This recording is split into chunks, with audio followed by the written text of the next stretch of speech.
and what is to be done in terms of skill building. And we call it the unit of value based professionalism. Our main goal is to impart those skills uh, to the individuals and basically inculcate something we call the ethical leadership. One thing from the industrial revolution, if you look at it till time, somewhere in between we lost the concept of character building. Total focus is went into what we call the personality development. So that we believe that one of the core reasons of the problems and the issues that we find in the corporate world.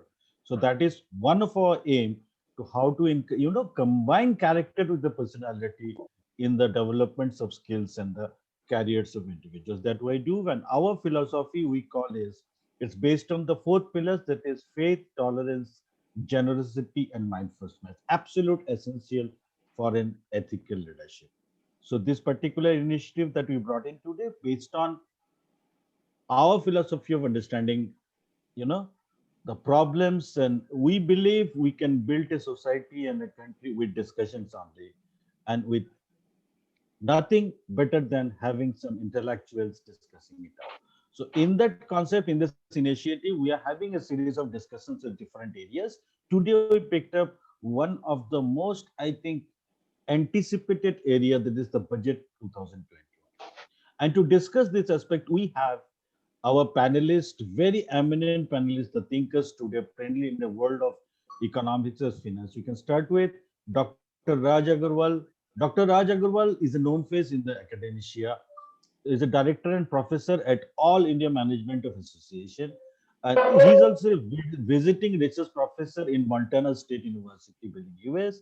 Dr. Agarwal has done PhD in economics from Allahabad University, a prolific writer and keen researcher. Dr. Agarwal has considerable expertise in the World Trade Organization and related matters. He has been regularly invited by nations and overseas organizations to deliver talks on contemporary economic issues. He is also a consultant in UNCTAD and a research person in globalization of service projects of William Davidson Institute at the University of Michigan and Ann Arbor, US. Dr. Agarwal has also authored books, including the textbook on business environment, and any MBA students will understand it. It's one of the most popular books in the MBA student. And somebody who knows Dr. Agarwal personally, you know, if you want to define Dr. Agarwal, you'll have to define genius actually lies in simplicity. Next in the line, we have another very eminent thinker, Dr. Anshuman Gupta. Dr. Anshuman Gupta, professor of economics and international business in University of Petroleum and Energy Studies. Dr. has a PhD in international trade and finance, and he is again a JNU alumnus, right? Worked in research and information system (RIS) for developing countries, a think tank of the Ministry of External Affairs India. Worked in worked in just a minute. He has worked in Associate as an economist for almost 2 years, worked as an associate professor in Havas University, Ethiopia, under the United Nations Development Program and World Bank for 6 years. Did many projects in the SOC area, basically awarded by Mauritius Abul Kalam Azad Institute of Asian Studies, Kolkata. Dr. Gupta wrote several books, chapters, and research studies in the area of economics and international trades. Krishanti. And we have Professor N. Bhattacharya, professor, a professor of marketing and social innovation at the School of Inspired Leadership, Soil Growth. Absolute innovative initiative, that is. A practitioner, a consultant, and an educator. An agricultural science graduate majoring in genetics. He went for the MBA from BHU, India. On the way, he worked in diploma in German language. He is also certified professor of American psychometric tool, caliper, and a certified large-scale interactive professor. Professor Bhattacharya is a consultant, so he is into capacity building in and under him, but there are so many organizations that he is working with. Dr. Professor Bhattacharya also working with NGOs in the areas of development. So this is the panel, a very rich panel with a rich experiment we have, and so we'll actually start the session. Start the session with definitely. We'll start the session with Dr. Agarwal. Now, the scenario, Dr. Agarwal, it's not, I am not confining the discussion to these particular topics, but let me set the tone here. I think the pandemic that we have observed is unprecedented. I think the mankind never had seen this kind of, the challenge of that magnitude. At some point of time, the world has came to a standstill, and that direct impact definitely we have in the economy. So scenario was very challenging. Our finance minister Nirmala Sitharaman presented the budget 2021 in the backdrop of an exceptionally chaotic 2020. As the figures suggest, in quarter one, financial 21, India lockdown struck gross domestic product, the GDP, contracted an unprecedented 23.9%. The worst, we can say, among major economics. Right. When the economy opened up, pent-up demand pushed up consumption, but GDP still shrunk 7.5% in the quarter two.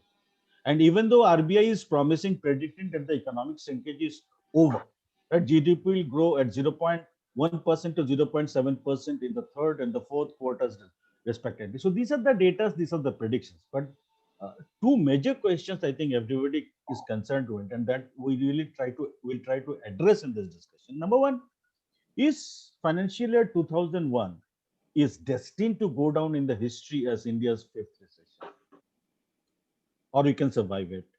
And second, the second question, the elbow room to spend constrained by the the falling tax revenue and the rising fiscal deficit. That was the challenge of the finance minister that they have.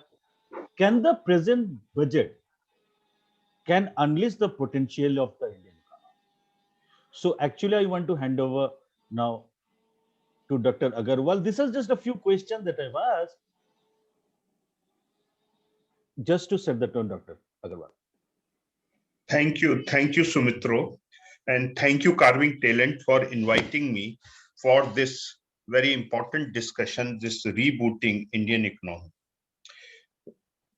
In fact, when we see this budget and when we see the state of Indian economy, and when we see at a global level that what kind of sentiment at economic level that were prevailing, we were undergoing through this crisis, this pandemic crisis, and this pandemic crisis has resulted a growth rate in minus. First time such a steep decline of almost 7 to 8% we have witnessed. Only we have seen that agriculture that was showing a kind of this resilience. In that particular context, we too, if analyze this global economy, we find that decline was everywhere. But in Indian case, what was most important part, that Indian economy was growing rapidly, and Indian economy was said to be one of the largest economy of the world. In that kind of context, this decline for us, that was really very saddening. But when we look this particular budget, so then there were the several challenges. First challenge, that how to boost up the growth, how to, as you said, that how to increase the demand. Another important challenge, that was what, that along with this challenge, along with this increase in demand, how to control inflation. And the biggest challenge when we talk about increasing the demand, so from where, this major question that was emerging, that from where government is going to mobilize the money. So there was a long discussed aspect, that in that particular situation, deficit financing, this is very much required.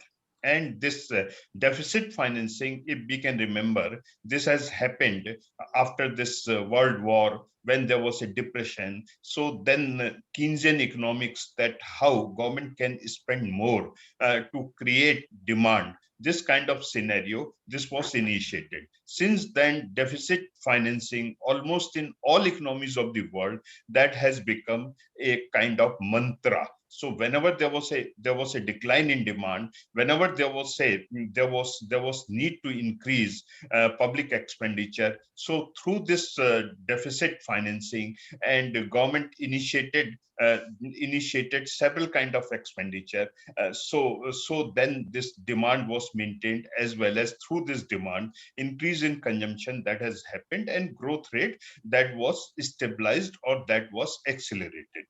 Similarly, for India, there was a challenge that whether to go for this deficit financing or not to go for deficit financing, because the consequences of deficit financing, if there is no increase in growth, then this will lead to inflationary situation. And you know that in India, this large number of people, they live below poverty line. They are in a category of this lower middle class, and any increase in inflation, and after this pandemic, this has this would have impacted them very badly. But in my opinion, government of India has taken a very bold initiative, increasing this expenditure, and then this increasing this deficit financing. Earlier target of this fiscal responsibility act bill, that was to maintain this fiscal deficit somewhere around 3.5%. That too was dropped, and government has taken very bold initiative for going towards this growth oriented budget. So I'll find that there are these six pillars, as finance minister said, in this budget: health and well-being, because this India was passing through this COVID scenario and is still passing with this kind of scenario. So health, that was very, very important part.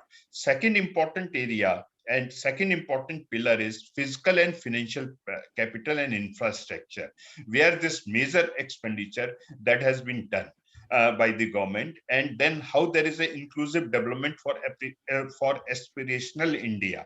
This is another important area, and how we are going to emphasize more on the development of this human capital, along with innovation and research and development. And this is what that how there is going to be a kind of this push, where private initiative, this is going to be more and more important part of the entire budget planning. So in health system, this is, we know that PM Atmanirbhar Swasth Bharat Yojana, this is a totally centrally sponsored scheme that is going to be launched, and this scheme is going to cover a large number of people, as well as going to integrate with all kind of this infrastructure, health infrastructure that we have created in our country. Likewise, we have seen that this expenditure, total expenditure, and specifically this capital expenditure, that has also increased. And then we have seen that this how this slowdown, this is going to be covered. And so then this government has proposed this huge expenditure in various developmental schemes, like development and welfare schemes, like Prime Minister Garib Kalyan Yojana, like Jal Jeevan Mission, like this is what that this manufacturing sector, this Urban Swachh Bharat Mission, and as well as this lot of emphasis that has been given to this MSME sector. So I think that these kind of schemes definitely are going to increase the expenditure. This increase in this capital expenditure, this is a very good sign. Likewise, in taxation area also, government has proposed several kind of changes. We know that this custom duty in several area, government has increased, simply to give boost to Indian exports. And then this is what to curb the imports from several parts of the world, including China. Likewise, in direct taxation also, government has not proposed any further more taxation. Even this corporate tax that has been reduced earlier substantially, that that too has been maintained. And there are these several disputes, this taxation disputes which are happening. So government has also taken a step in that particular direction, that how this committee to settle this various kind of disputes, this is going to happen. This disinvestment process is going on. Foreign direct investment in this insurance sector, this has been increased to 75%. Likewise, this privatization of this PSUs, where government think that private initiatives are quite important. So these kind of steps towards more reform, towards more liberalization, likewise giving more and more allocation to infrastructure, I think that these are going to boost economic growth, and not only going to boost the economic growth, but higher economic growth is going to provide more employment opportunity, as well as this high growth rate will also open more avenues for direct as well as indirect access. And I think that in coming years, this fiscal deficit, this is also going to be contained if we are going to achieve 11 to 12% growth rate, which has been planned and which has been predicted by several rating agencies also. So by my initial comments, I would like to stop here, and then further I will be happy to participate in your conversation. Thank you. Thank you very much, Dr. Agarwal. We are happy to take questions in the process. If anyone have any question, can post in the chat box. We'll take it up. Now, to take the discussion forward, I wish to invite Professor Anshuman Gupta to take the discussion forward and just put on your screen. Dr. Anshuman. Yeah, thank you very much. Thank you very much. I think it's a very rich panelist sitting in front of me, and I have a problem with the camera if I do not, because there is a problem. If I open my camera, then definitely there will be a problem in the audio. So just bear with me. In fact, this is a very unprecedented kind of problem which the world faced. And the world basically, it was facing the dilemma on the policy front, whether to save the lives or to save the livelihood. So, I mean, if we just see the success of the government the world over, so I think on these parameters, we can judge the success of the government the world over. Where the America, it basically preferred to save the livelihood. It basically did not go for the very hard measures in terms of lockdown. But India, if at one extreme American example was there, in another extreme the India was there. It took the timely measures for the lockdown, and definitely that lockdown basically it saved the life along with the other factors which are not explained properly scientifically, but definitely there has been the blessing of the government also with us.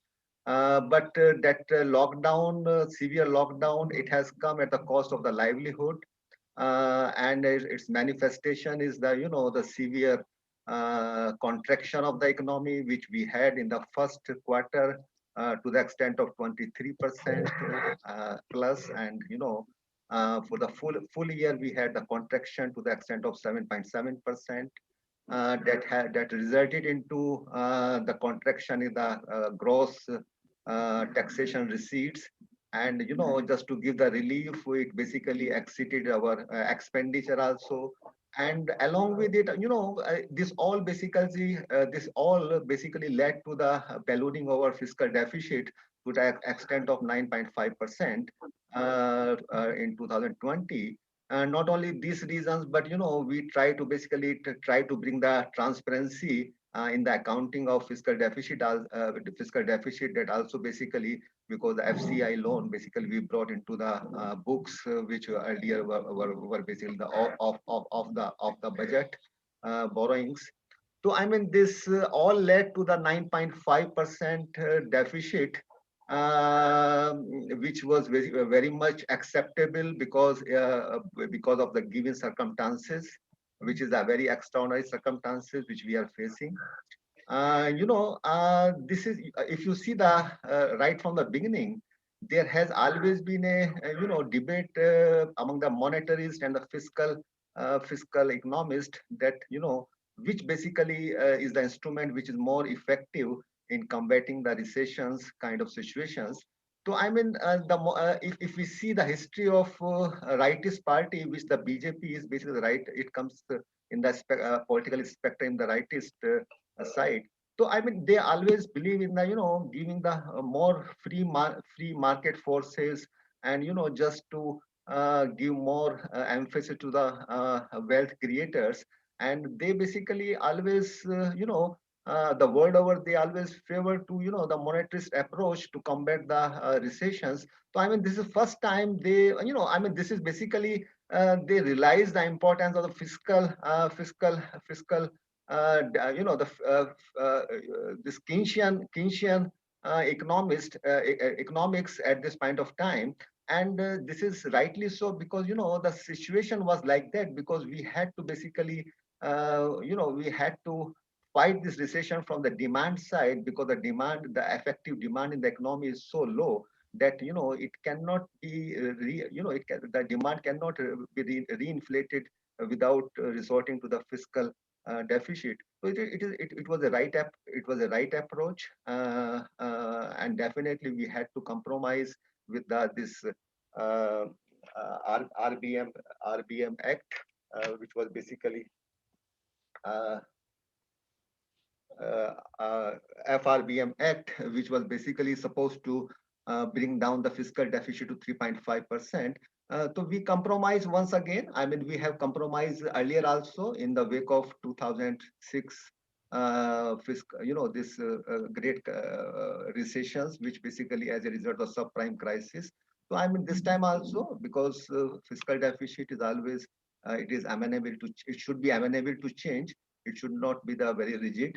So I mean, this is how basically we have managed, and we have planned to bring it down to 4.5% by the year 2025-26. So I think this is the right approach in the given situations.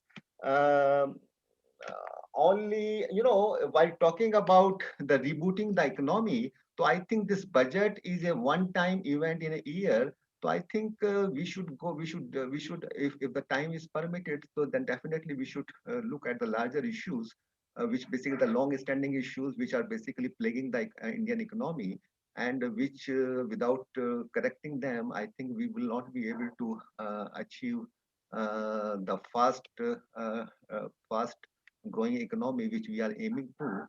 So I mean, if the time is permitted, I think we should go into the long-standing issue which the economy is facing. So I think this is from my side. I think everything has been covered by the Dr. Agarwal already. So this is from my side.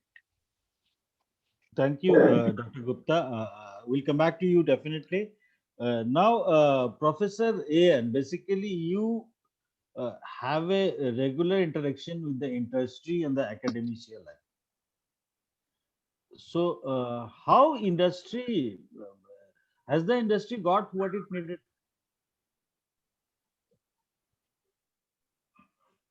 So, thank you, Sumitra, for giving me this opportunity. Thank you, Carving Talent. Let me start my opening remarks with telling you that 2020 was an outlier industry, outlier year. In fact, the year 2020 saw some of these incidents which probably were unprecedented in history. And this has actually turned many of the world economies upside down. And at the risk of being branded as a pro-government supporter, I would like to say that the Indian government has done an excellent job in terms of protecting not just lives, but livelihoods also, and seeing to it that our economy is not totally in shambles. Having said that, I will actually take a point which Dr. Gupta said, that this budget has two dimensions. One, it is actually a one-year period. So there is something that has to be looked at from a tactical perspective. And the second is, when we look at the larger picture, how do we see India in the long run, and whether this particular budget fits into that long run picture or not.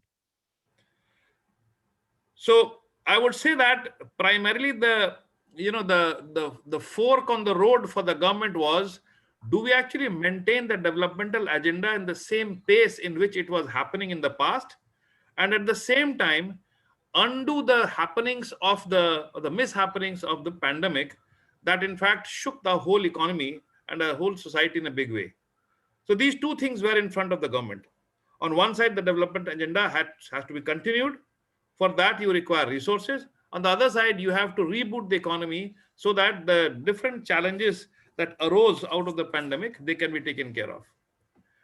And to tell you very honestly, if all of you will agree with me, that this particular year 2020 opened up a whole new arena where we found that our vulnerable sections of the society, not only the poor, even the rich, they were actually somehow getting affected by certain loopholes in the developmental model that we had.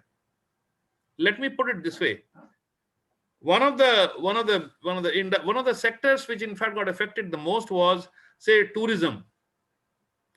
Now, this particular tourism industry is basically for the upper middle class, upper class, predominantly.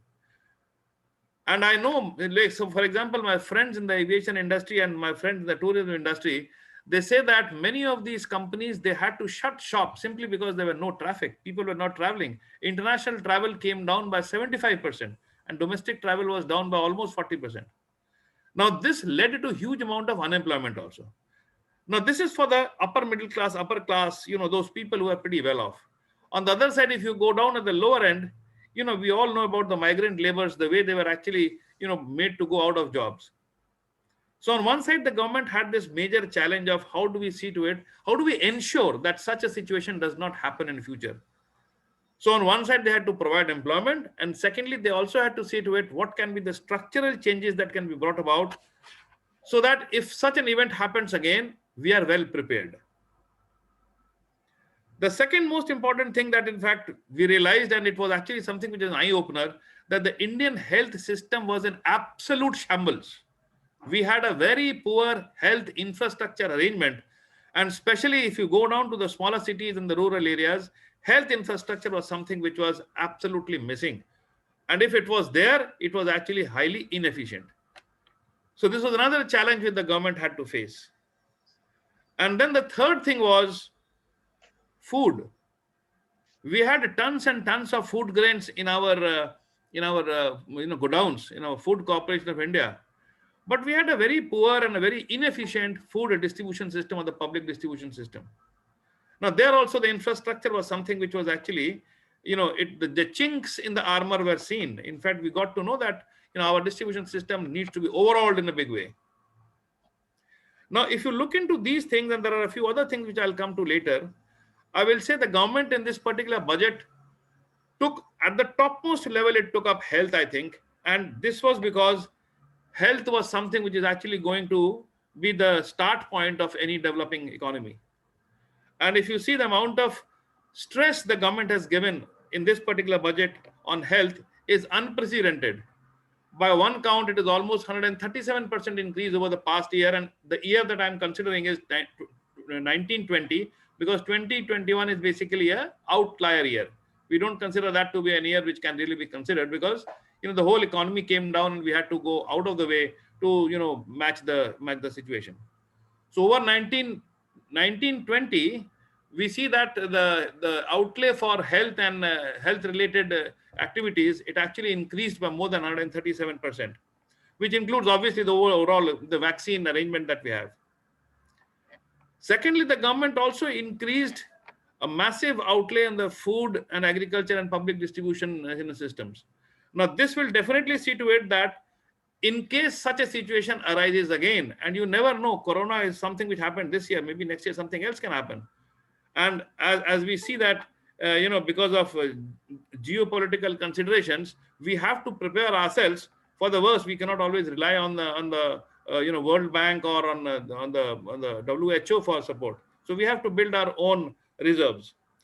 So the outlay the government has kept for food and agriculture and other public distribution is also somewhat very high.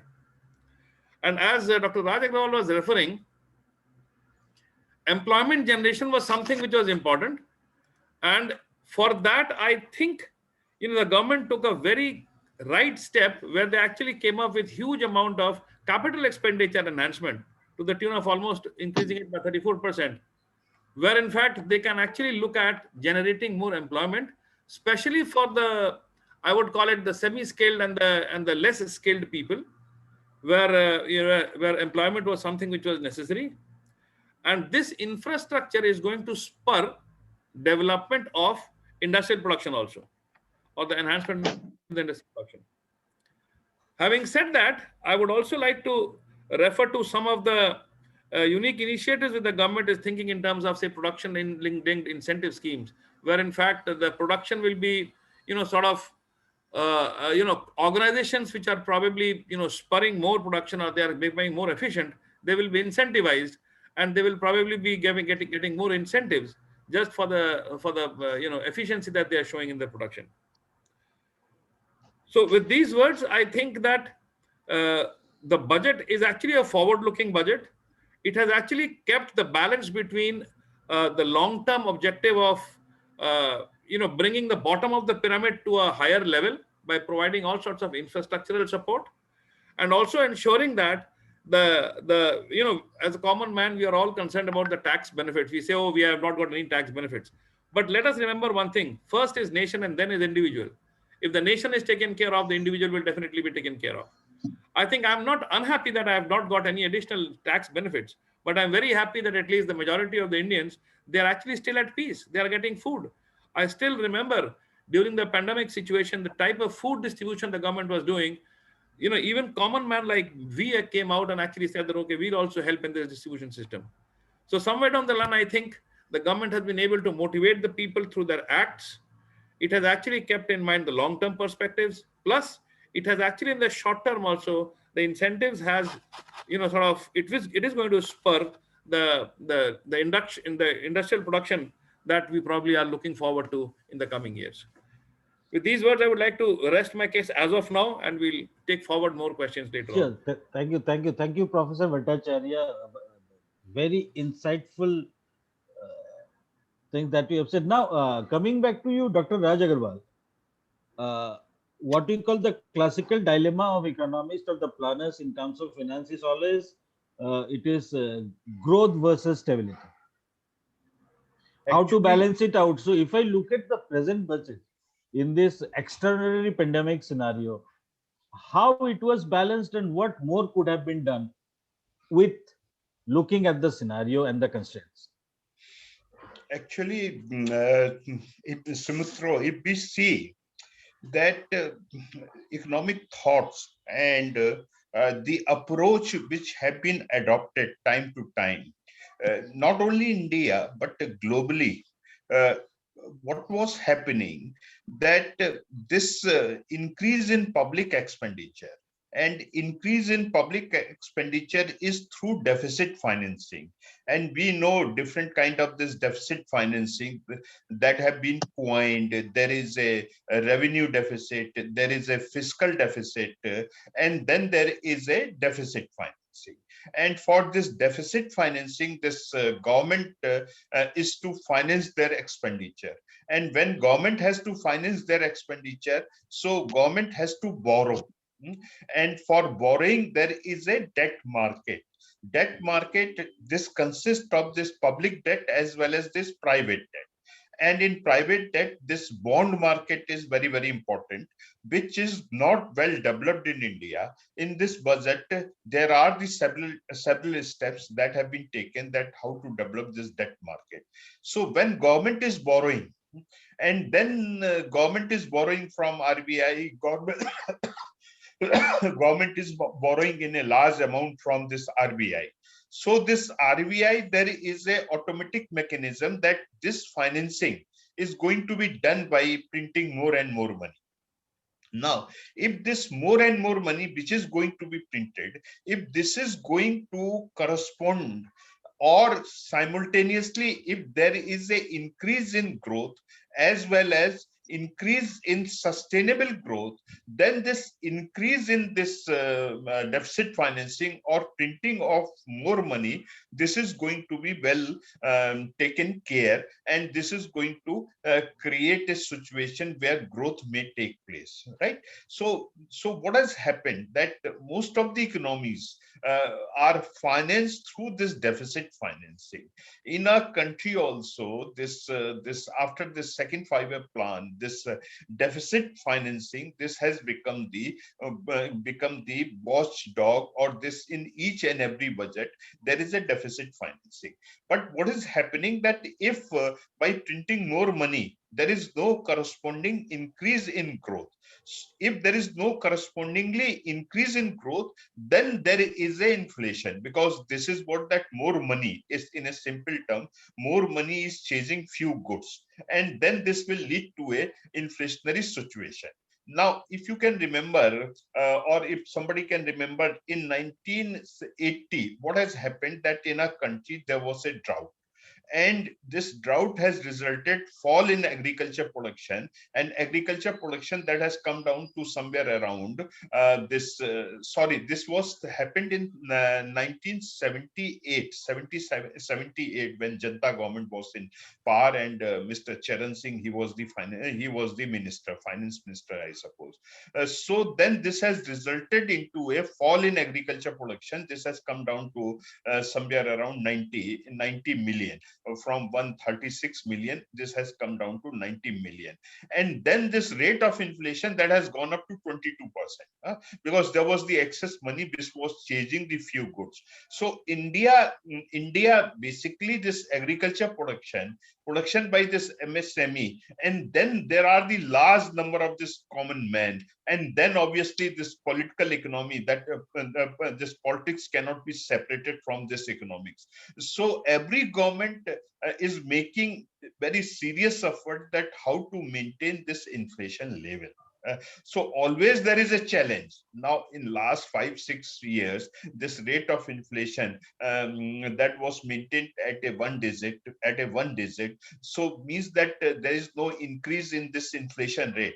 And then by the act of parliament, we are committed that we are going to have this fiscal deficit not more than 3.5%. 3.5%, that is the commitment. So obviously this act needs to be amended. So then the biggest challenge is what? That this is what, that to whether to go for this stability in terms of this having this policies which RBI is having, this monetary policy, because fiscal policy has to be mixed with this fiscal policy. Fiscal policy has to be mixed with this monetary policy. If there is a deficit financing, that then there is going to be expansion of money by this RBI in a form of revising repo rate, in a form of this easing this quantitative restrictions, in a form of this giving more and more loan to the private sector as well as to the other sector, means that credit expansion.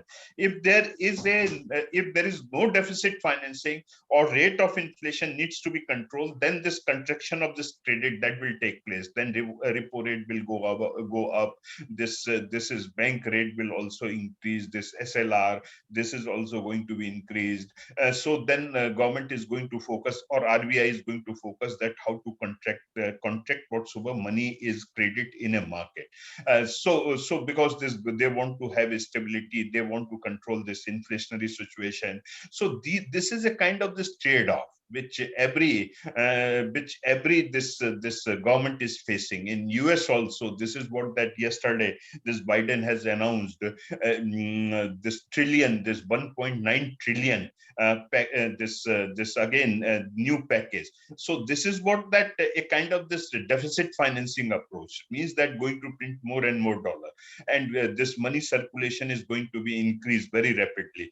So currently there is a trend, not only in US, in India, but in several parts of the world, that through this deficit financing, that how this demand, this is going to be enhanced, how this expenditure pattern, which has been widely affected, and how this money is going to be spent in this capital expenditure, and how this infrastructure, so then this productive assets in our country, this is going to be created. And by creating this productive assets, and simultaneously by increasing the production in agriculture as well as in this manufacturing sectors, as well as this providing this employment, this is what that this excess money, or this deficit money which is going to be generated through this deficit financing, this is going to be allocated for the purpose of this productive going to be allocated in a productive sectors. And these productive sectors definitely is going to create a scenario by which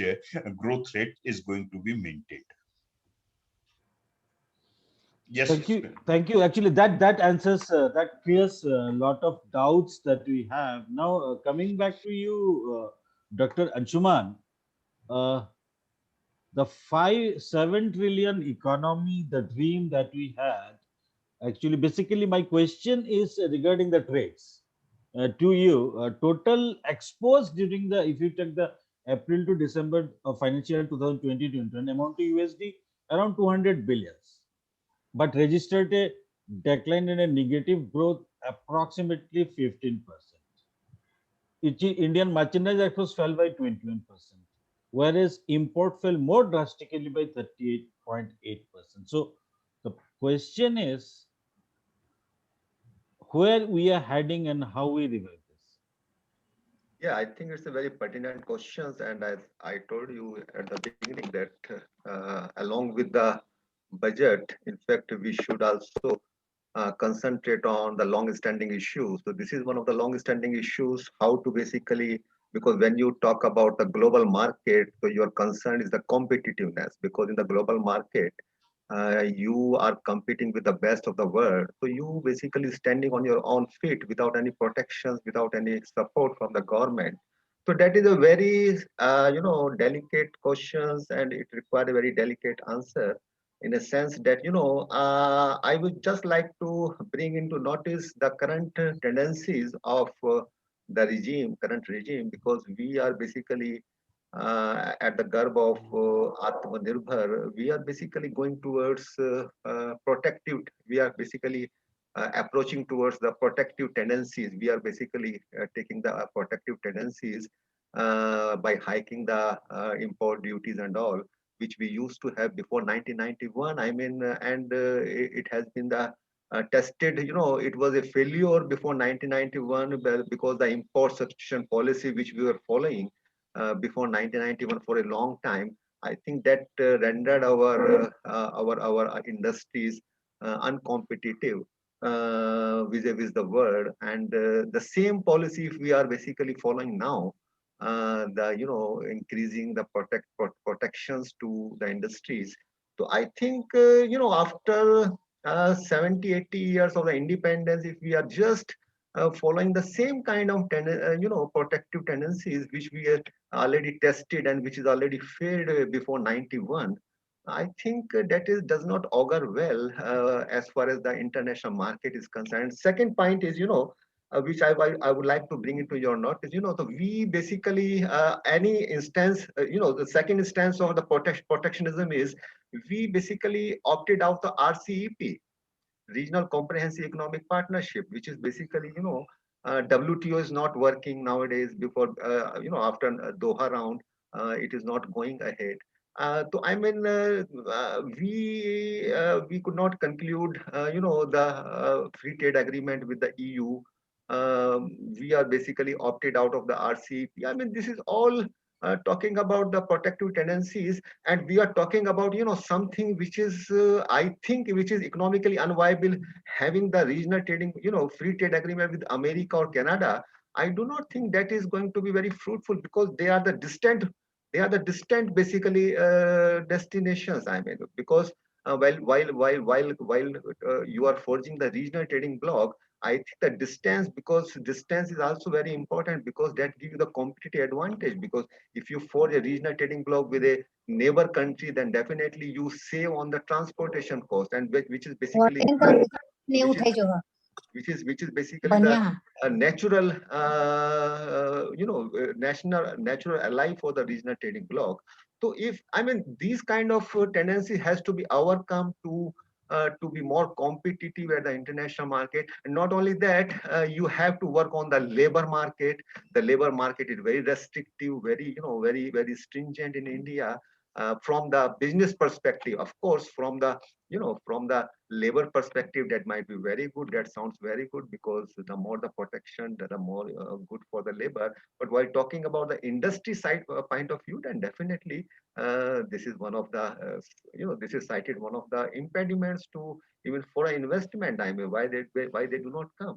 Even even the land market, land market, acquiring the land is so cumbersome in India. I think that is if and manufacturing is more land intensive. It is more land intensive, and definitely manufacturing you need for absorbing the labor, also for generating the employment, the productive employment. So that also you need they are manufacturing also the land intense. They require also more land. So I mean, acquiring the land is very cumbersome in India. So I think these kind of long-standing issues should be resolved before talking about being competitive in the international market. I mean, these are the issues which we have to look into.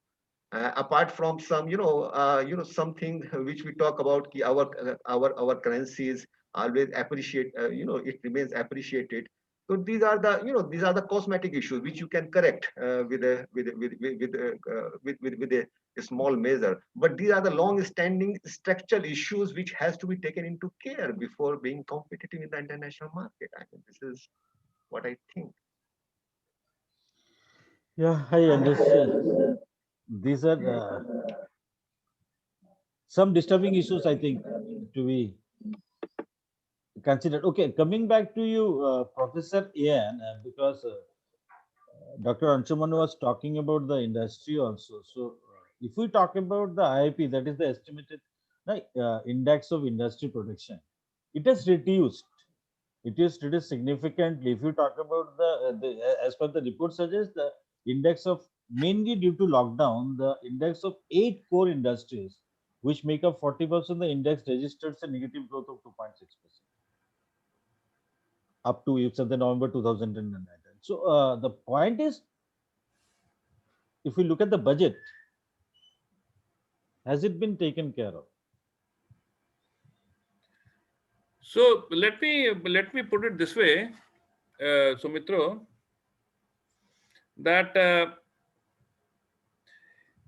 like I said, this particular pandemic actually opened up many of the chinks in our armor. We got to know what are those areas where probably we are highly vulnerable to. And if you remember, since almost the turn of this particular century, one of the biggest growth drivers of our economy was the services sector, especially the IT sector. And I would slightly disagree with Dr. Anshuman Gupta that we were not the one who actually started talking about Atmanirbhar Bharat. It was first the US which tried to impose all those WTO rules to all the third world countries. Then when actually we started outsourcing our manpower there, they said, no, we don't want Indian manpower there. So they actually started putting restrictions on the Indian manpower. And there were many countries who actually stopped and disallowed Indians to come and actually stay there. And some of the countries which in fact did this was some, even like Singapore, you cannot go there and take a residency there. So we were actually forced to think in terms of how can we rebuild that particular strength that we have of the IT services sector. Now, having said that, we have to understand that because of the sudden glamour that we actually were engulfed with, because of the IT services sector, our manufacturing sector was actually given a stepmotherly treatment. And if you remember, the manufacturing sector started going down and down progressively, with the IIP, ranging around 1 to 2% in the last, almost for the last maybe 5-6 years. Now, what is the reason why this is not happening? And maybe, most of you would understand because you're all academicians. If you pick up any engineering college, any graduate MBA program in India, you will find that most of the MBAs, they have a graduation degree in engineering. And 70% of the students who do an MBA or who do their masters or who they do their graduations, they are actually in engineering field, especially in the IT sector. So you would rarely find people going on to mechanical, electrical engineering or instrumentation or civil. Now that probably was the biggest challenge that the industry was facing, that they do not have the requisite manpower to give them the drive. Now that led to obviously the manufacturing sector not becoming so attractive. To top it all, in this pandemic, what happened was the biggest challenge was, the migrant laborers, they actually started leaving. And that there was no incentive from the government side to move from a manual system to a robotic system or an automation. If you remember, this particular budget has given very specific insights and inputs to industries which want to go in for enhancement of their processes through automation and robotics. And these new parks which have come up, like for example, they're planning to come up with those textile parks and those other manufacturing hubs where they want to in fact give these MSMEs various sorts of capacity enhancement programs for moving from 100% manual or a menial work basis production to a more automation driven, software driven, robotic driven production, which will help not just us getting better quality products which are internationally of a better quality, but it also increase the production levels of these manufacturing units. Along with that, I would like to raise one more point, which in fact Dr. Agarwal was talking about, deficit financing.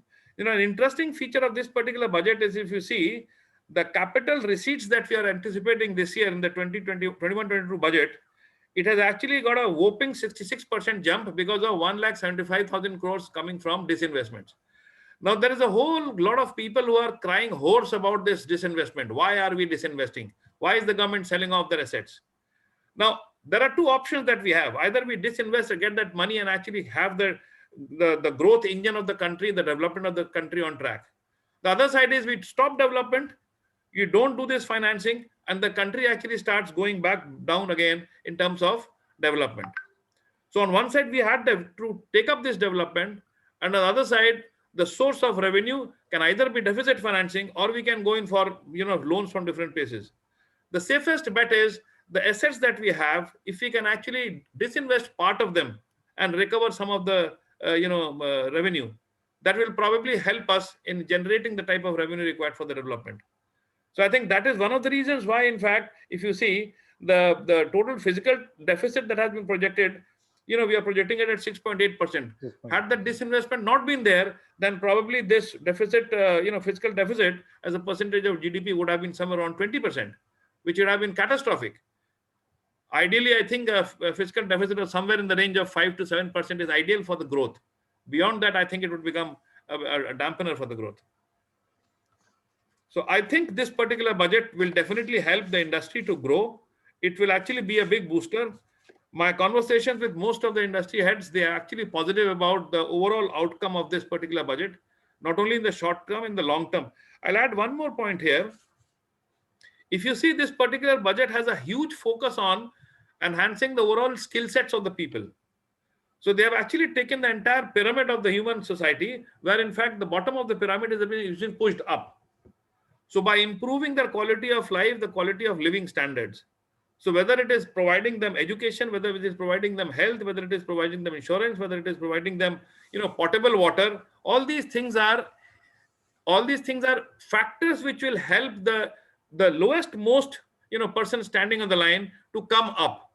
Now, if the disposable income is actually more at his pocket, then definitely the much needed demand that we are expecting at all levels will also get spurred to some extent. I think that answers to some extent the question. Yeah, definitely, sir. Now, because you touched upon, I think, one of the favorite topics that we have really love to hit, that is education, primarily higher education. Now, Dr. Agarwal, we had the education policy. Yeah. Now, the pandemic and this budget, where the higher education India is heading, primarily if we look at the management education and the engineering, what is the future of this? Actually, if you talk in a context of this budget, Yes, sir. so in a new education policy, it has been suggested that this National Research Foundation is going to be created. And here in this National Education Foundation, somewhere around this 500 crore is going to be allocated. And both private institutions as well as this public institutions, they are going to have a equal access for these funds in conducting research as well as the development. And basically this research and development, which is going to be industry interfaced. So government has announced that the formation of this foundation, research foundation, National Research Foundation, by enacting legislation in Parliament. Another important area that the bodies, regulatory bodies, this UGC as well as this AICT is, and then other regulatory bodies. For that purpose, this Higher Education Commission, this is going to be, or Higher Education Authority. So this is going to be constituted. So government has taken steps in that area, but we were expecting that you see that in last 1 year, this online education, this has become very, very important and significant.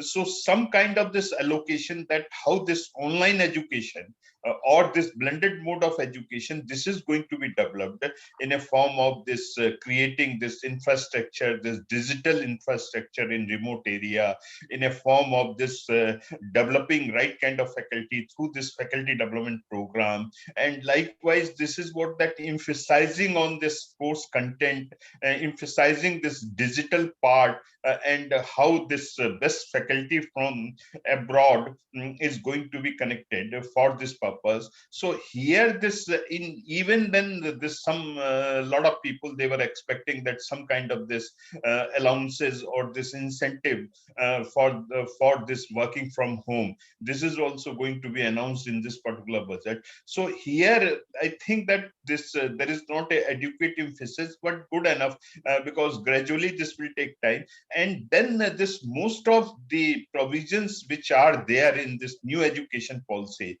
these are now here this there is a lot of debate, there is a lot of talk in so many forums, lot of suggestions, but what is most important part, that how these are going to be implemented.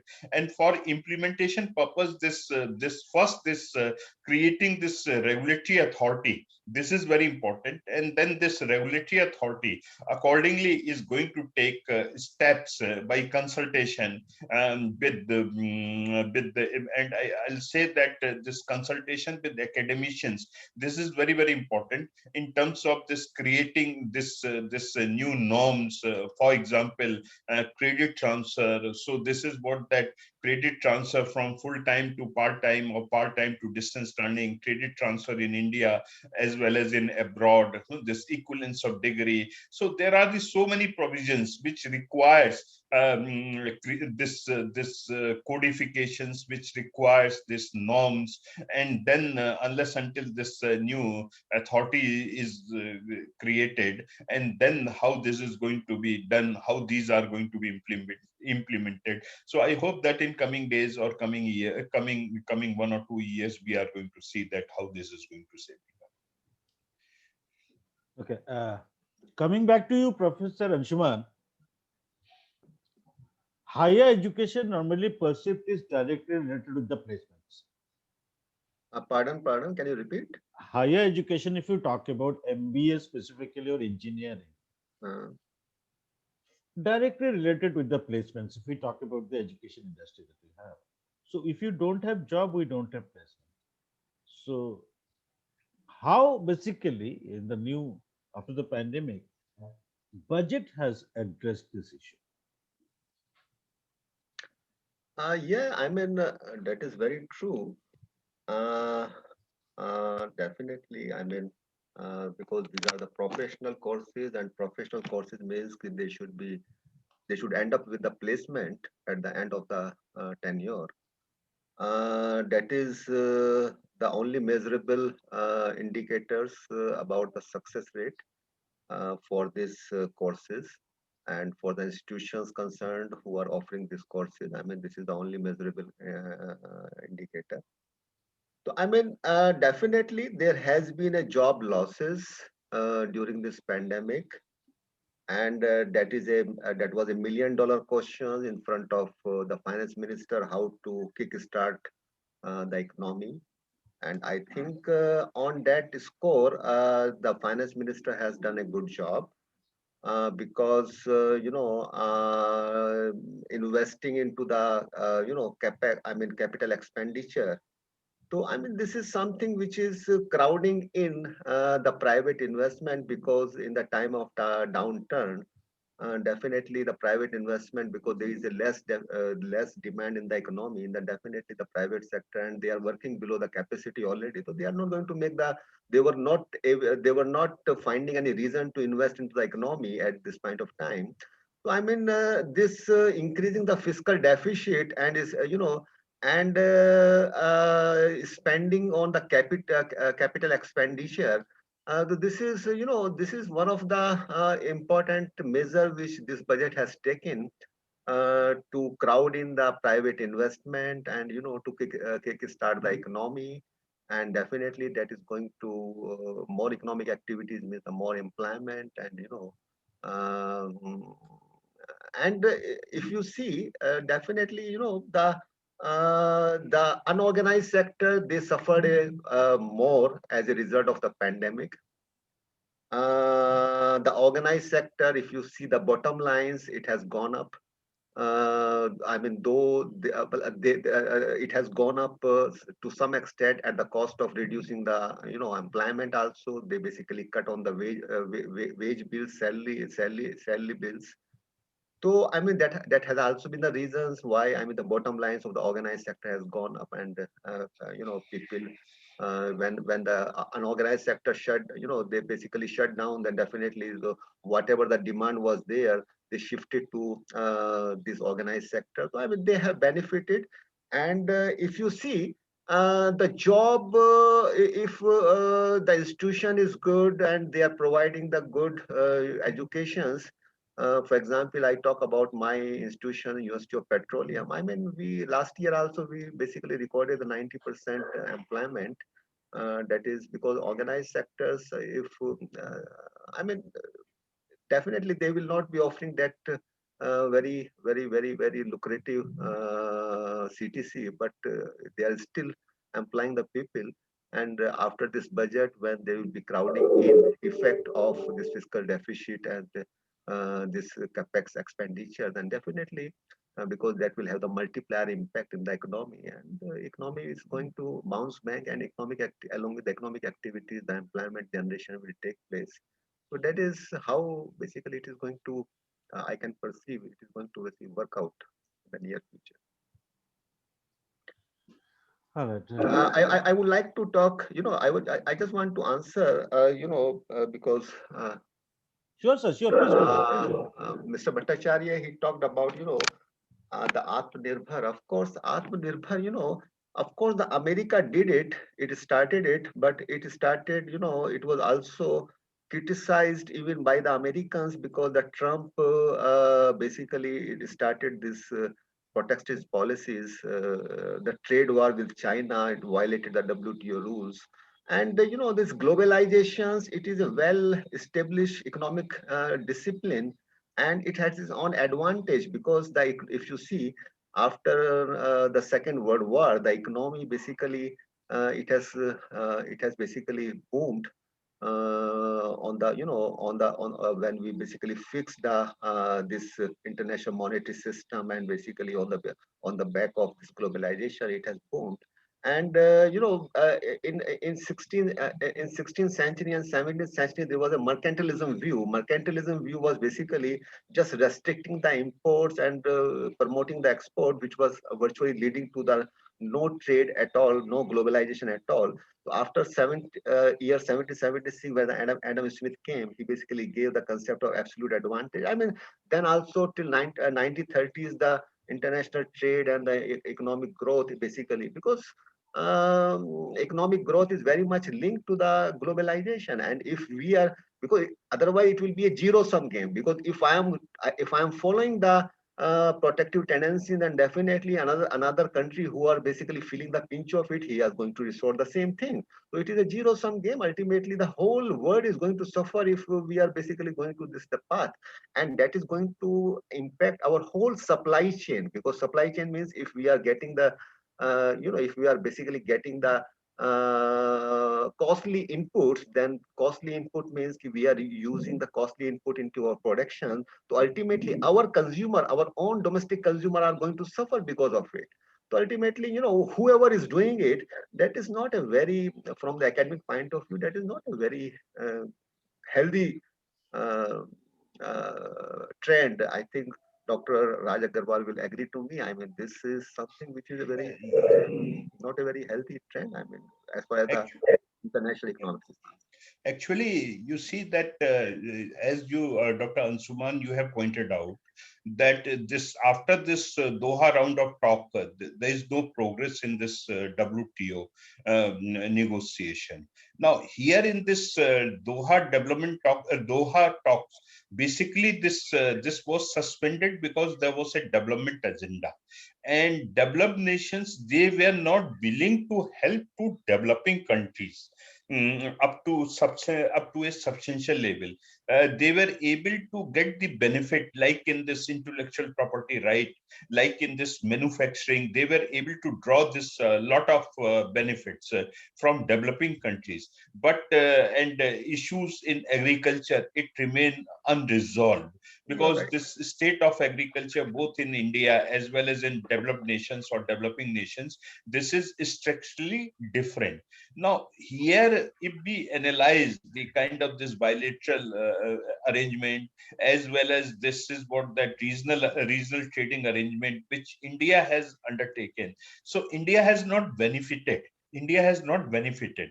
But even then, if you see the broader side, or if you see the positive side, definitely this competitive advantage that has given a boost, or through this competition, India's this pharma sector, India's this IT sector, India's this automobile sector, this has increased tremendously. There is a growth, there is a qualitative products, but what is most important part, that this manufacturing part of India, that this is more or less dependent on one or two nations, where definitely this terms of trade, this is deteriorating. So in that particular area, I think that to make it competitive, definitely I agree with you that there is a need of this structural changes, and these structural changes are very, very important in terms of this reducing this logistics cost, in terms of reducing the shipping cost,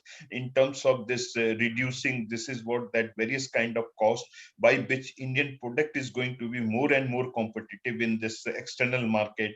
And our MSMEs, which are exporting more than this 40% part of their total product, they are going to be benefited. And even our products are not able to, specifically in textile, they are not able to compete with Bangladesh, with Vietnam, or even with the Sri Lanka.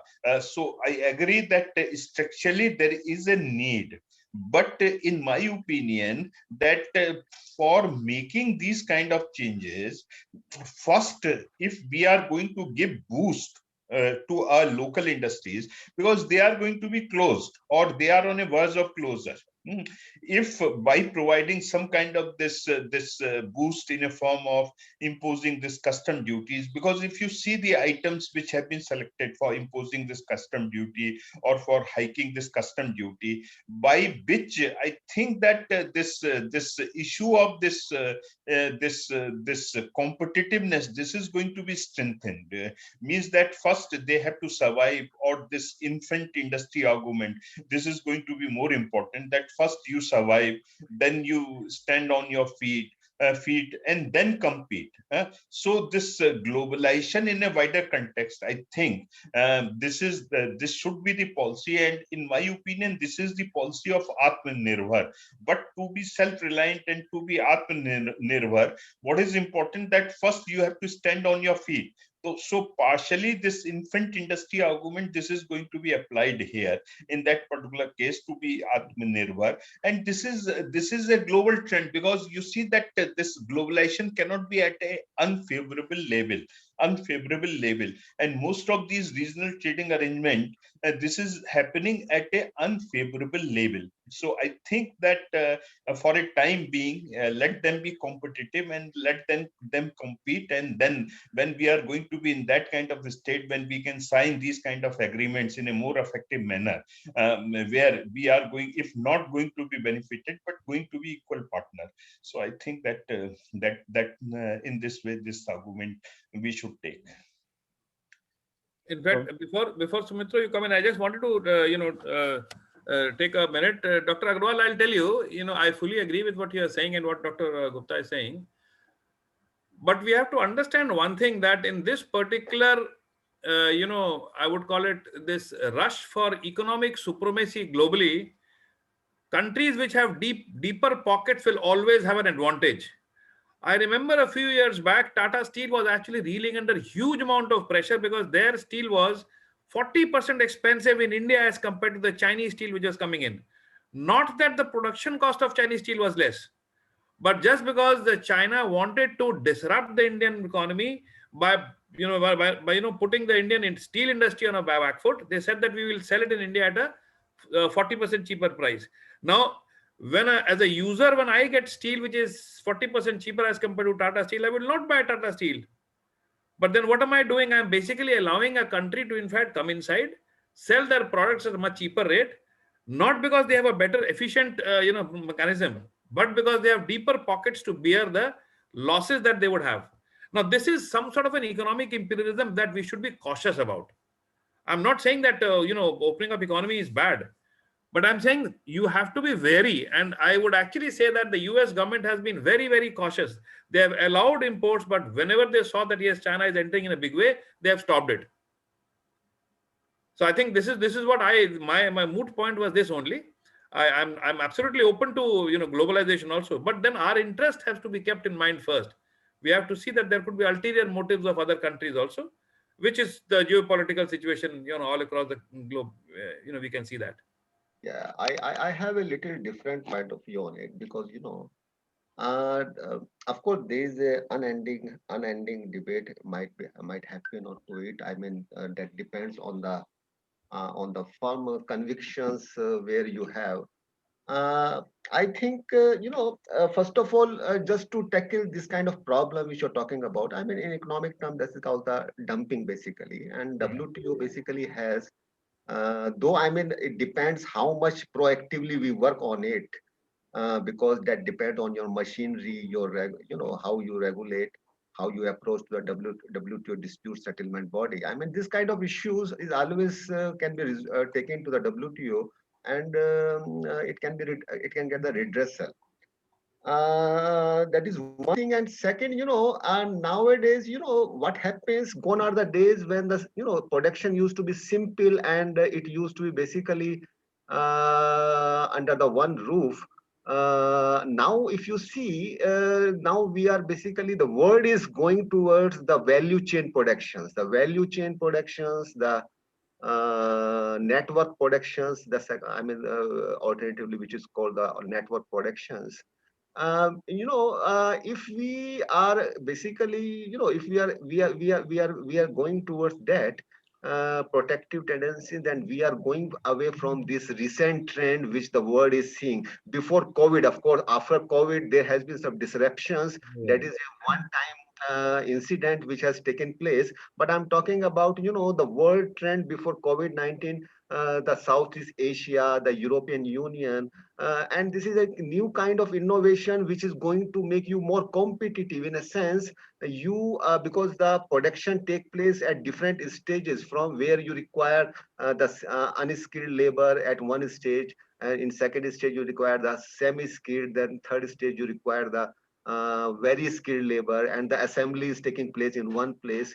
So I mean, these, if you want to exploit these kind of opportunities, and definitely you cannot, you have to be part of some, either the strong regional trading bloc, or you have to basically overall you have to reduce the MFN tariff also. And just to give you, I mean, just to give the alternative arguments, of course, this infant industry argument that was valid in 70s, 80s, and 90s. But if we see after 91, we basically reduced the tariff progressively, we globalized our economy. And this was the time also, especially 2001, where we had the highest growth rate. And our, some inefficient industry, they died out because they could not face the competition which was coming as a result of opening up. But some industry, they emerged, they consolidated, and they emerged the winner. I mean, the Tata and all, they are now the world, they are the world champion. I mean, in their own fields, they are rather exporting. So what I'm saying, okay, already that infant industry we already exploited. After 91, we basically consciously, we basically progressively reduce the tariff as a non-tariff barrier, and we reap the benefit of it. Again, if we are just taking the same route and without resorting to addressing the structural problem like the labor market, land market, uh, then definitely, I mean, and these kind of tendency, what happens once you can introduce them, like the incentive, like the production link incentive and all, you can introduce them like the protections you are giving by putting the tariff. But while reducing it, it becomes the uphill task in a country like India. It is easy to be started, but it is very difficult to phase them out because they will be lobbying, they will be, and not only lobbying will be in terms of, why don't you include our industry also, our product also into this scheme. So there will be a tendency of lobbying also, which is, our bureaucracy and our political parties, they are vulnerable to this kind of lobbying. So what I'm saying, Yeah.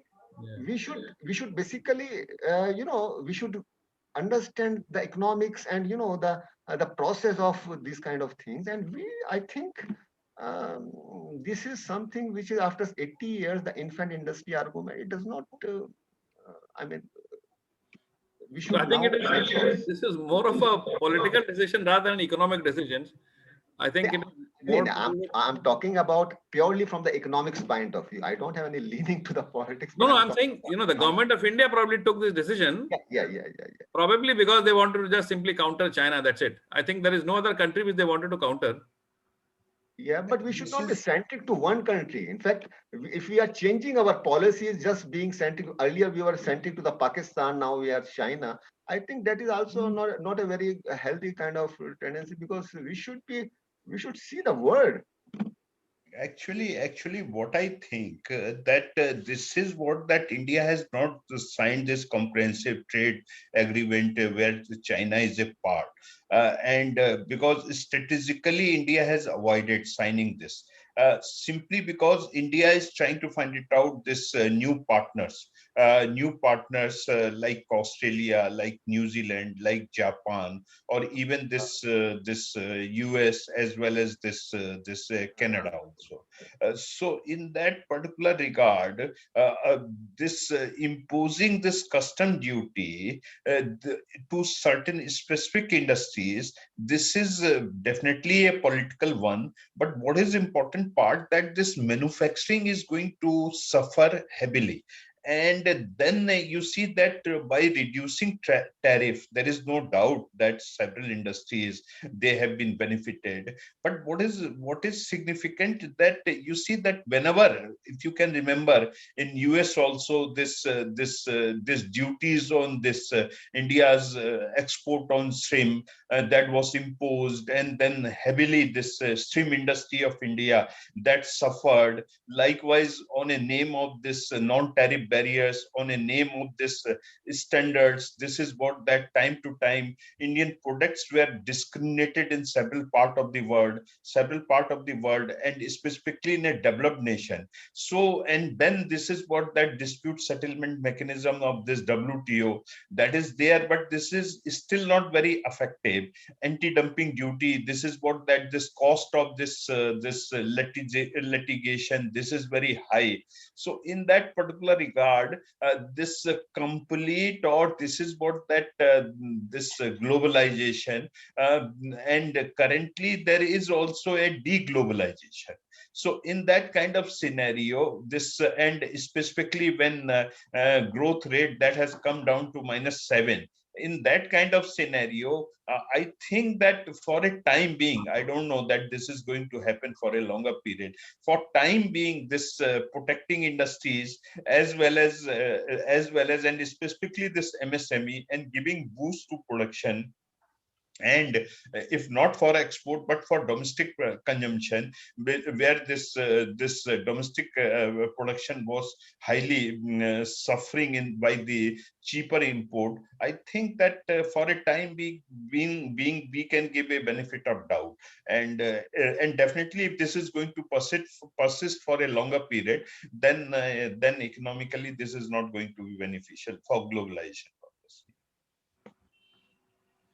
Yeah, I agree with all this. Okay. We can have Sumitra some questions. Yeah, if any participant has any questions, they can just post it in the class. I have one question. Or Actually, directly they can directly they can ask us. But the because we are talking about Atmanirbhar Bharat, so what CEO Niti Aayog Amitabh Kant said once, actually innovation is the key to successful economic growth. And according to them, Atmanirbhar Bharat is not anti-globalization. But the point they made is basically what is holding you up. See, the technology and the sunrise sector will survive. But what is holding back, according to them, to penetrating the global market is the sunset sector of the industry. So main aim of Atmanirbhar Bharat is to, focus on the sunset area or what? That is, I want the view from everyone.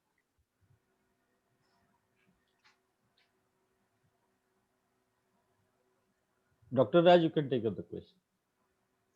pardon. Yeah. What about the when we talk about the Atmanirbhar Bharat? Are we focusing in the sunset area of our industry? Actually, this is Atmanirbhar. If we go by the language of this Amitabh Kant, Yeah, then this is a very comprehensive definition. But this definition here in practical aspect, as Dr.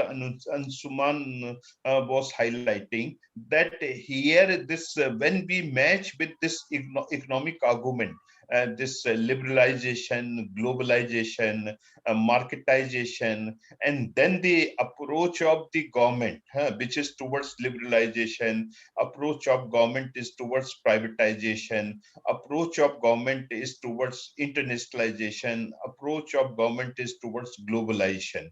So definitely this is coming in kind of this conflict. There is no doubt if we take this economic argument only. But here, what is important, that to be more liberal or to be more global or to be more self-dependent, what is important that you see that how you are going to make certain sectors of your economy very strong. Likewise, you see that instead of importing this defense equipment in India, there is now a lot of emphasis on this indigenous production. So this argument here that can be that why we unnecessarily producing tanks, we can import. why we are producing all these missiles and all these this equipments. These can be imported, but somehow somewhere this defense requirement that cannot be left entirely for the import. First we have to pay this use bill, this scams are also associated, and then our public sector which we have set up, as well as this private sector which can do this lot of innovation, which can also be benefited, or which can, by which we can also be benefited, our companies can also be benefited. So we have to give them chance. So here there is no international bidding, here there is no this international competition. So again there is a selective globalization, because these areas where this import duties have been imposed or hiked, because earlier here this duty was very less, and we have given this commitment to WTO that this tariff rate is going to be this much, and then we have enhanced this duty and targeted towards certain countries. So definitely this conflict has come, and a lot of criticism that to have come and started coming. But I think that you see that this MSME sector, this has suffered very badly, and the kind of this value addition and supply chain which was needed, somehow we have not able to create it so far. So in that particular context, I think that for a time being we can give this benefit of doubt. Yeah, now the question is that many ask where from the jobs will come if we don't support manufacturing. Then the jobs that we are talking about, how we are going to create the jobs? We may criticize a bullet train, but it gives us thousands and thousands. Just look at the DMRC project. Lakhs are employed. So that's a dilemma the government, I think, will have, because end of the day, if you need job, you need manufacturing. There is no other way out. Okay. Because manufacturing definitely is very, very important. And what has happened that in a normal or natural course of this development, after agriculture, there is industrial development, and then there is a services development. But somehow we miss this industrial revolution or industrial development completely. And then specifically, you see that this MSME, that is the backbone, agriculture and SME, that is the backbone of Indian economy. So this globalization as well as this privatization and marketization. So ultimately, there is no doubt that this benefit are quite large. But what has happened that basically this middle class, upper middle class, higher class, and then this has given also rise to crony capitalism. They have been benefited more. Means that instead of having less job, if I can make more money, so it's better to make more money by becoming more efficient or by becoming more productive, rather than employing more and more people. So here in this MSME sector, which was not prepared completely to face first this in WTO, this easing of this quantitative restrictions, then this tariff reduction and import from several countries, specifically from China, and then this demonetization, and then this GST. So this is what that from one onslaught to another onslaught, they have passed with several onslaught, and then this onslaught of this COVID. So the kind of resilience they have shown. So this is definitely remarkable. And this sector is creating maximum job opportunities. So I think that I agree that this sector needs to be more and more competitive. They can enhance their export, and this is going to happen when they are going to face the competition in different part of the world. But for facing this competition, for reducing this cost, so their income generation, that is very, very important, so they can stand on their feet. So for a time being, I think that this kind of this easing out of this imposing this customs, etc., so then they can be more and more competitive. But in a longer long run, how they are going to react. This one has to see. Yeah, All I right. would like to add one point here. Yes, sir. Rightly said. I mean, Yes, sir. Please go ahead, sir. Please go ahead. yeah, the small scale industries, of course, they are the backbone of the Indian economy and in terms of employment generations. But what happens if I start a company as a small scale and I remain a small scale throughout my life? The problem lies here. Why problem lies here? Because if I'm just because of cumbersome labor laws or cumbersome laws, if I just try to remain the small scale throughout my life, I think that is not a good evolution of an industry. It should be like that. Ki, okay, some small scale came, then they graduated to a medium, and from medium to the large scale, and it should be seamless. It should be seamless in the sense the ecosystem is like that, which is basically promoting you to go for medium to large scale, and that basically how basically you can become competitive in the international market, because when you have the large scale and when you graduate to the medium to the large scale, then definitely you will have the economy, you can exploit the economies of scale, you can have the better technology, then you can compete in the international market. But what problem is there in Indian case? People, the entrepreneur, they wanted to remain the small scale throughout their life, because they wanted to protect under the garb of small, and they wanted to protect from the stringent labor laws. Why we should not make a labor laws basically which promote them to graduate to the medium and the large?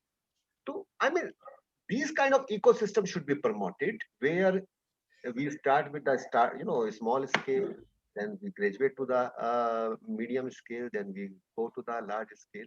So I mean, this kind of ecosystem is missing in Indian Missing case. right now at this point. If you Yeah, see actually, if you see the other here, country, if you see the other countries, they have basically adopted the ecosystem where these kind of they graduated from one level to another level.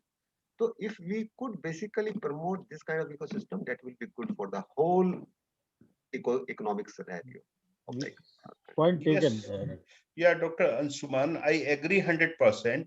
But what is this that here in India, anything which is going to be done radically is going to result in a negative consequences. This agriculture reform, this is one example. This labor reform, that is another volcano, I suppose. This is waiting to happen. If government is going to do this revolutionary labor reform, land reform, definitely this is what that land, this is another area. So means that because in our case there is no consensus politics, if there is a consensus politics, then obviously these reforms can be taken forward. But because we lack this consensus policy, so these steps cannot be taken radically. So You right, know that this 50 crore ceiling in this has enhanced limit of this SME. This has enhanced to 50 crore, because this most of these SMEs, they are gradually developing also, and this is what that through equity market they want to raise the capital. So keeping this into mind, this definition of this MSME, that has also been changed. But I agree 100% with you. But I think that this will take time, you're right, because sir. the kind of this agriculture laws which have been implemented, and the kind of this repercussion, people have not read it, its pros and cons, the kind of repercussion which we are seeing. So this is an example. So this labor reform. I fully agree. I fully agree with you. In fact, in India, I think everywhere, I think the democracy, the political economy becomes very important, and the good politics always wins, and it always give the the good economics the back seat. So that is the problem in and it is more in case of India rather than other country, but this is the flaw of the democracy. I mean, Yeah, because end of the day, political party need to win elections also. yeah, They to have to. become recon. So, Yes. AN sir, I want to come to you with a question that nobody is bothered about. Is we are talking about the organized sector, unorganized sector. We are talking about agriculture. We are talking about MSME. But when you're talking about the lower middle class, the pandemic, they have seen a lot. They stayed at home. They lost jobs. There was salary cuts. There was an increase in the IT infrastructure because kids are studying online. Everybody is online. So, in that respect, if you look at the budget, uh, is it a stepmother treatment that has happened to the lower middle class, the taxpayers of this country? Frankly speaking, I fully agree with you that probably the consuming class could have been given some more benefits in terms of tax ops. Apart from maybe the last year they gave some, moratorium on loan interest rate and other things, there was no major benefit which was given to the middle class or the consuming class, I would put it. But in fact, I would still give the government a benefit of doubt, because the larger challenge that the government was facing was the middle class was actually losing their jobs.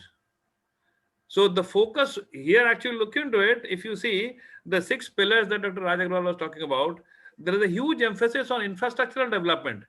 Now, if you look into the type of, this year, incidentally, what has happened is the production of vegetables and fruits has actually increased in India in a massive way.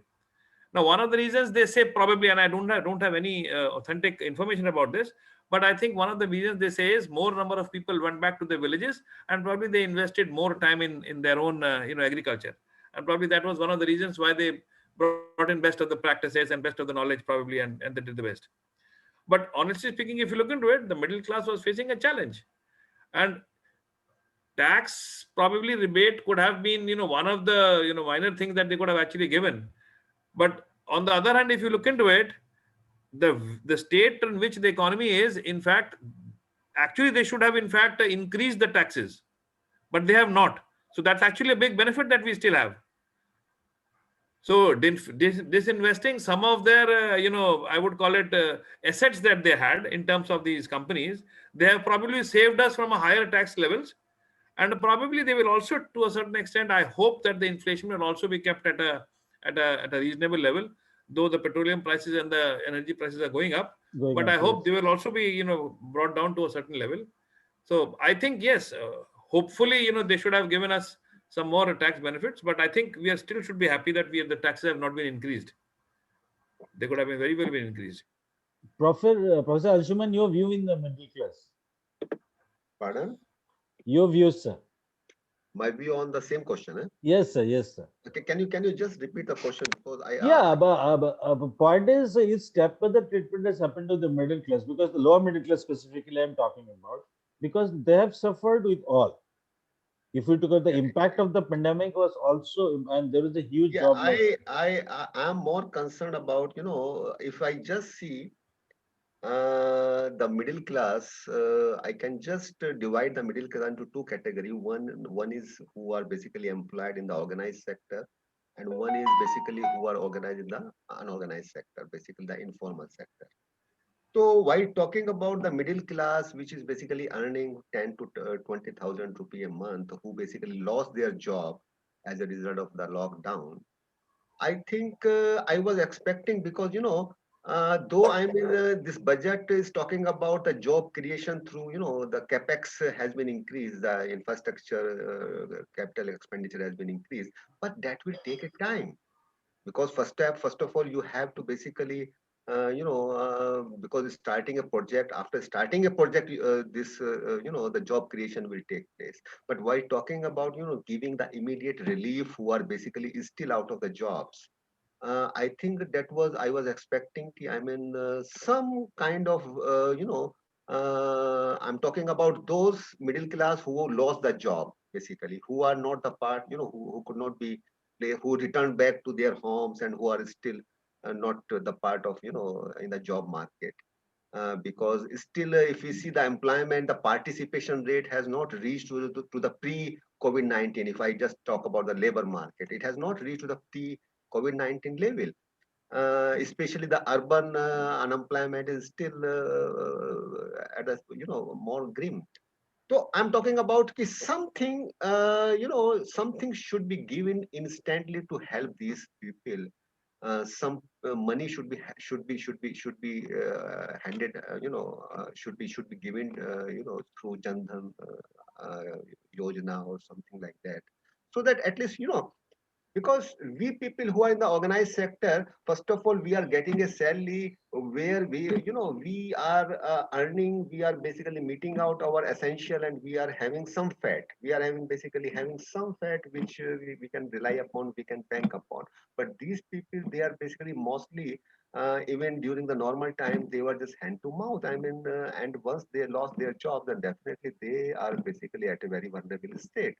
So, I mean, something should have been done in this budget.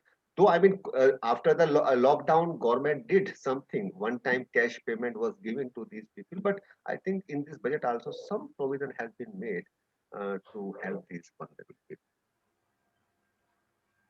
Okay, Dr. Raj, actually, I think we have very little time now. So, your final thoughts about the budget, if you want to really summarize it, sir. Actually, my final thought is this, that there is no doubt that very bold approach has been adopted. Deviation from stability in terms of this deficit financing, uh, that has been taken. And this keeping this huge deficit financing, I think this is the decision of Indian economics, or this is the suggestion of Indian economics. So rather going on World Bank or this IMF, Government of India has taken this approach, keeping in mind that this infrastructure development is very, very important. Here definitely this is what that there are these several schemes to help downtrodden, to help farmers, to help workers, but definitely from this welfare point of view, there is a need, as Dr. Ansuman was pointed out, that to do more and more, because they have suffered more, there is no doubt. And for that purpose, again, this government was requiring more and more money, and more deficit financing. So I think that time to time, this government will take some steps. And what is most important part, that by creating this infrastructure and by investing more in these kind of this development schemes, how sustainable employment this is going to be created. This is a important issue. But this budget is a 1 year exercise, and there is always a trade-off, what to do, what not to do, where to allocate, where not to allocate, which approach one has to adopt, which approach one has to leave. Because in each and every approach there is a benefit, there are the losses. So I think that there is a bold attempt, first time in last 6 or 7 years, has been made in this budget, not only to put India on a growth path, but what is most important part, that how this growth is going to be sustainable over the period of time. Thank you, sir. Professor Air, your final thoughts, sir. Did you ask me? Yes, sir, your final thoughts about the budget, sir. So I You're will tell concluding you, it. I have been, I have been, tracking this government's budget for the last almost 5-6 years. And one thing which I clearly can see, that this government, or rather the BJP government at the center, they have a very welfare-oriented budget perspective. And every budget, they have a huge amount of welfare for the last mile or the last man standing in the society. So inclusion is something which has always been one of the biggest things that they have done. And in this budget also, if you look into it, in spite of whatever happened, they are looking at clean drinking water to all, connectivity of all the places, electricity to all, road to all, financial support to the small and medium. This is something which is primarily, they are trying to see to it that it percolates down. Because of the pandemic, now health is also something which has become a priority, and they're providing health facilities to all and sundry. So I definitely think that this particular budget, we should not look at as a 1 year exercise. There could be some incidents which probably are happening because of maybe some geopolitical issues, but generally it is a progressive budget which is for the welfare of the common man in India. So I think overall, this is going to give you the push which is required for a much more stable and I would say rock solid society in India. Thank you, sir. Professor Anshuman. Yeah, I agree with most of the points which has been spelled out. Of course, in a given circumstances, because budget is always a balancing act. Because as economics is, you have limited resources, and that limited resources you have alternative uses. The government also is also with a limited resources, and in this pandemic time also, this limited resources become more limited. So definitely you cannot do everything. And the acumen of the finance ministry and acumen of the, this whoever is presenting the budget, that comes ki how delicately, how you strike a balance and how you prioritize which is important in a particular time, because everything is a time context. And this particular incident, which is the pandemic, it is in fact more time context. And so I mean definitely, if I talk about the pluses of this budget, then definitely deviating from the fiscal deficit target, which is basically the FRBM Act was dictating. That is very much a pluses, one of the pluses, because that was the only way out to come out of this trap of downward journey in economic terms. But within this, I still feel something should have been done for the most vulnerable sections, which I just spelled out. Something should have been done, because to my surprise, even the the money allocation has been reduced even to Narega, which is basically which was providing a ready help, respite to these vulnerable sections. So I mean, money allocation has been reduced to Narega, which I could not understand, because this was the need of the hour. At least it is not. They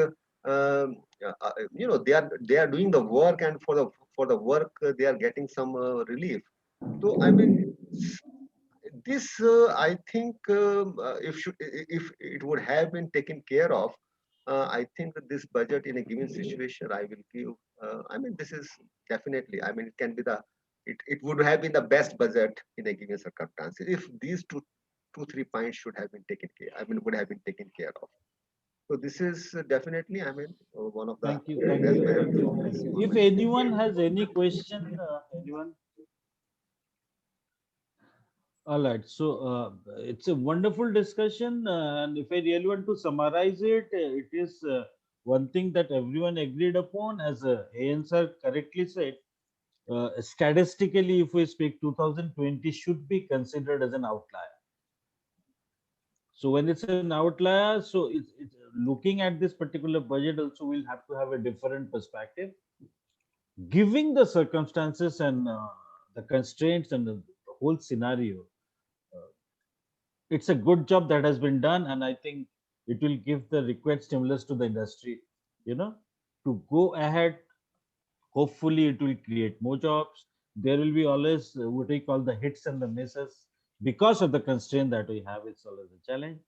So we hope the future is good, and thank you all of you for your participation and your valuable inputs. We'll keep our endeavor in these discussions. We'll take it in the future. Uh, Good night, gentlemen. Thank And you. thank you Thank you, once Sumitra. again. Thank Thank you. you for Thank Thank you you, very much. Professor Gupta. Thank you, Thank you. Professor Thank Gupta. thank you Thank very you, much. Professor Anshuman. Thank you. Thank you. And thank you all. Thank you, Thank you, Dr. sir. Agarwal, Dr. Bhattacharya. Thank you very Thank you, much. sir. Thank you. Thank you, Professor Gupta.